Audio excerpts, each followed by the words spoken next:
What's up, Airsofters? Jokerface the Airsoft Noob here, and I hold in my hand the ENC Eclipse. Let's check it out.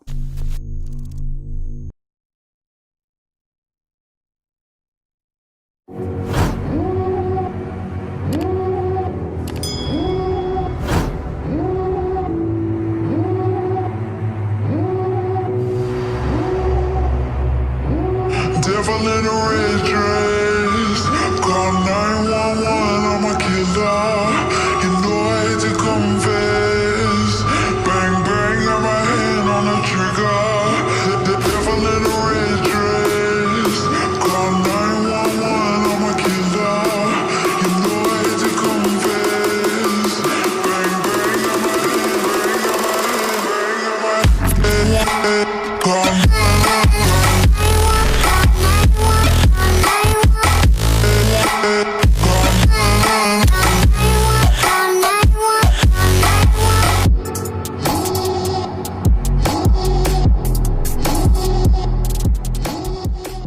Before we get into the nitty-gritty, we're gonna see what's in the box. Well, what is in the box? First, you have the chronograph diagram from Begadi DE.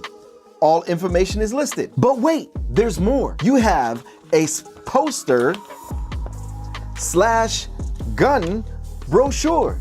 Well, what else do we have? Not one, but 2 mid-cap mags. But wait, that's not all. Yes, you have the instruction manual. Let's get to the nitty-gritty, shall we? Well, you're looking at an almost full metal construction. You have a flash hider, outer barrel, handguard, upper, lower, the tubing, and the sights that are all made out of metal.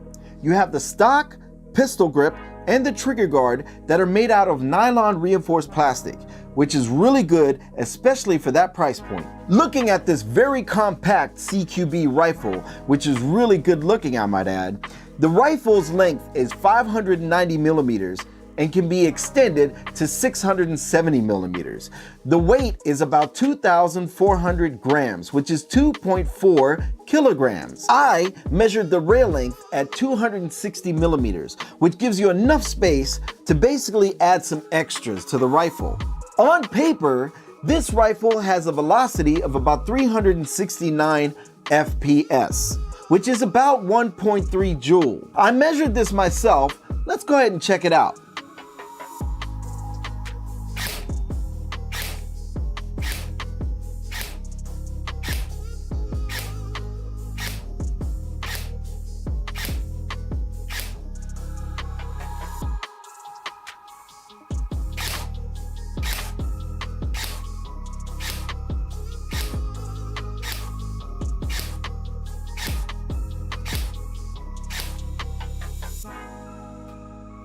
So, let's look at the front of the rifle. By removing the flash hider, it will reveal a 14mm counterclockwise thread, which means you can put your own flash hider or own silencer on the front. The issue is, I couldn't get this flash hider off. I don't know if they put Loctite on it, but I couldn't get it off. Looking at the 7-inch key mod handguard with an awesome looking front design, and on the inside you will see the standard outer barrel.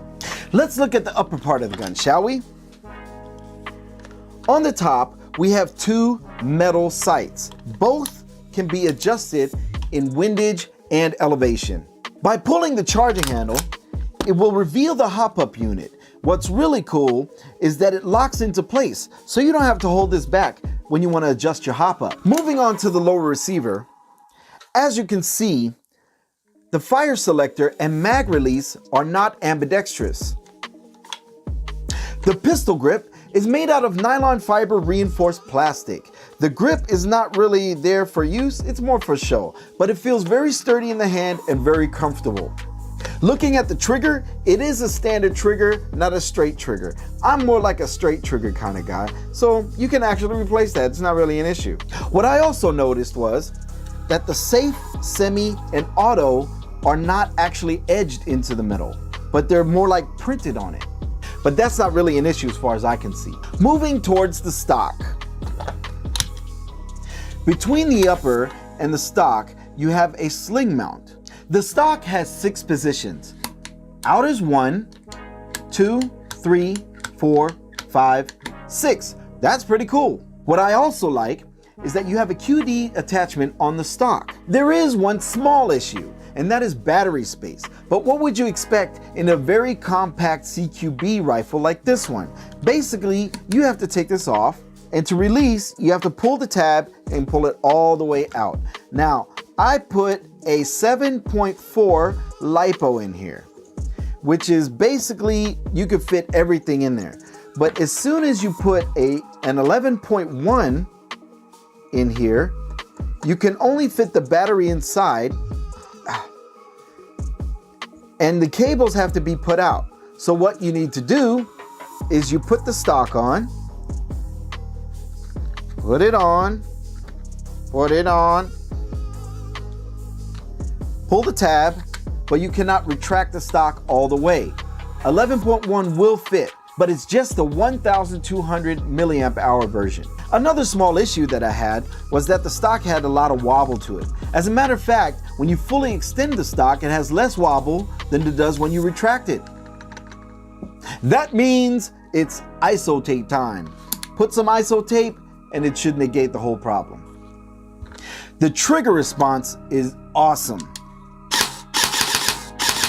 And that was a 7.4 LiPo. To remove the upper receiver from the lower receiver, you need a 3mm Allen wrench. Release the screw, pull the pin out, and then you can actually separate the upper from the lower. Inside, you have a standard 170mm inner barrel. You also have a polymer rotary style hop-up unit. On the internals, you have a standard bucking with a standard nub and a standard tensioner. Moving to the motor, you have a standard torque motor with 18,000 RPM in it. And so let's get to the heart of this thing.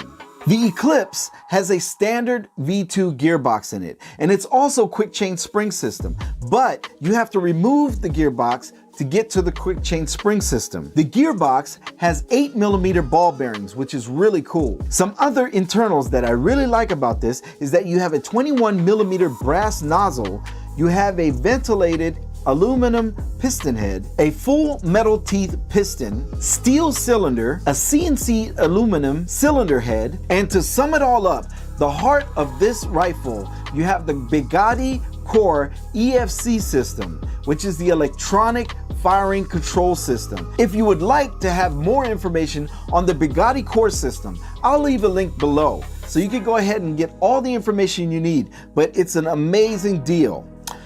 So what are the pros and cons on this rifle? Pros!